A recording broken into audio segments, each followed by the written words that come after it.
Boa noite, meu nome é Marcelo Batista. Estou aqui para falar um pouquinho referente a algumas estruturas de dados. Vamos começar pela fila.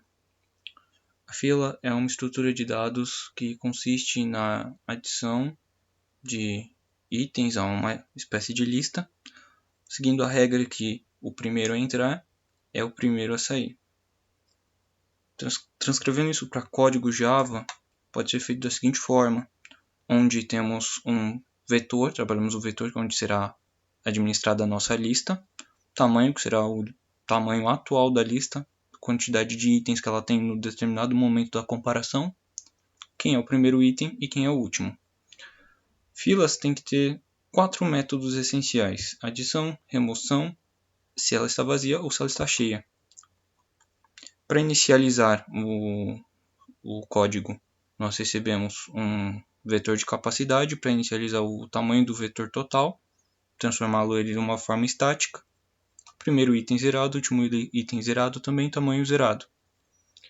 O método de adição, ele verifica primeiro se ela está cheia. Esse método de verificação de estar cheia, ela faz a verificação se o tamanho é igual ao tamanho total do vetor. Caso não seja, retorna false. Caso seja, retorna true. Se a lista estiver cheia, no caso, vai informar que a lista está cheia, que a fila está cheia e que não pode adicionar outro. Não efetua nenhuma alteração no caso. Caso contrário, ele adiciona esse vetor na posição do último, seguindo a fila de sempre vai chegando no último sendo adicionado.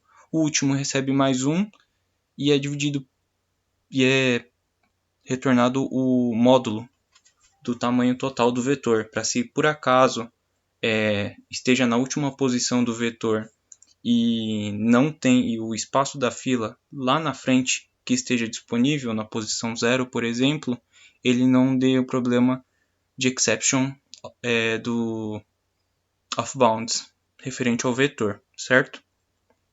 Feito isso, adiciona o tamanho uma unidade.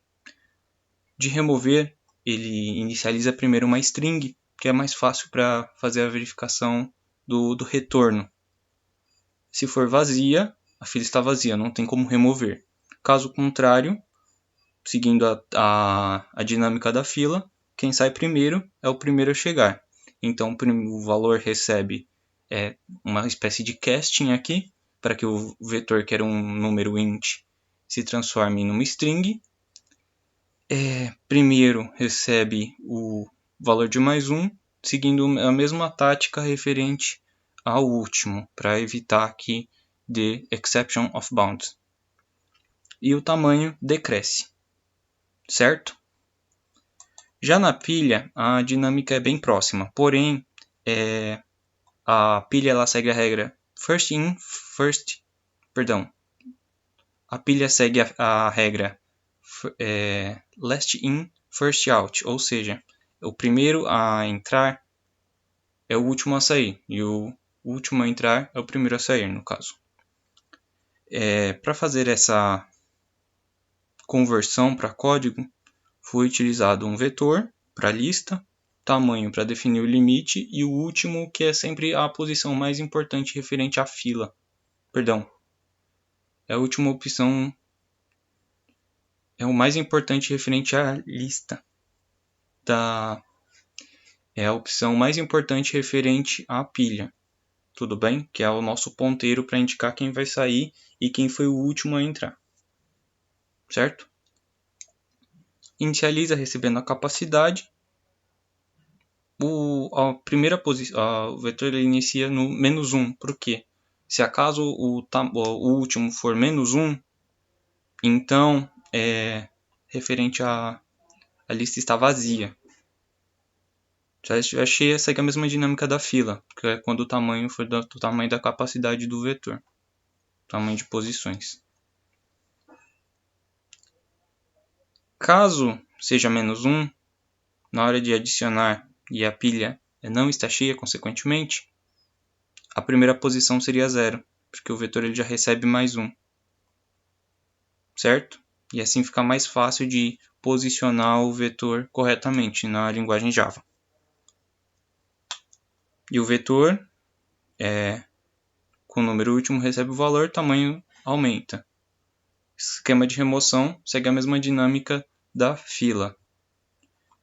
Referente ao merge sort. O merge sort ele consiste em separar primeiro para comparar vetores menores e depois reorganizá-los novamente em vetores maiores, mas mesmo assim menor que o original, e fazendo a comparação de cada uma das duas partes no caso. Ele é um código recursivo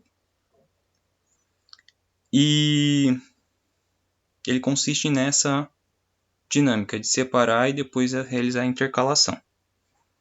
No caso, ele vai funcionar recursivamente para cada uma das metades, e cada uma das metades vai gerar outras metades, e depois vai funcionar o sistema de intercalação, onde ele vai realizar um for para verificar as posições, certo? Eu uso uma variável auxiliar para inserir ela como começo, depois uso outra variável para ser do meio em diante dessa separação, que seriam os dois vetores separados. Aí eu verifico primeiro se o vetor referente ao início ele já acabou, ou seja, se a quantidade, o tamanho dele já findou referente à quantidade de posições, que é caso eu tenha um vetor de 3 posições e 2 posições, quando o vetor era de 5 posições anteriormente, aí eu consigo calibrar isso sem ter que fazendo uma outra espécie de comparação. Aí eu simplesmente copio o que sobrou, já que ele está teoricamente organizado após a comparação. Caso contrário, se no caso a versão que acabou na verdade foi a do meio para o final, aí eu faço esse mesmo processo. Caso contrário, eu faço a comparação.